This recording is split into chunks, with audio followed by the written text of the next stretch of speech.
sa kanan upang sipatin kung saang direksyon nagpunta si Lola at baka nalingat lang ako.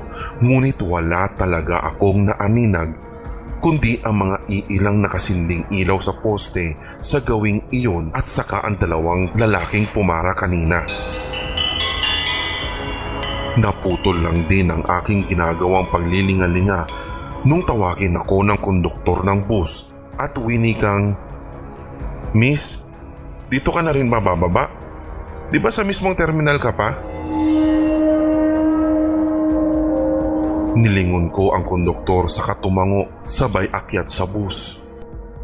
Nasa ikatlong hanay na ako ng upuan nang bigla akong kausapin nung lalaking estudyanteng nagbigay ng upuan kanina sa matanda.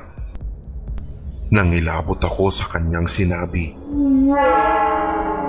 "Ate, sabi ko na nga ba,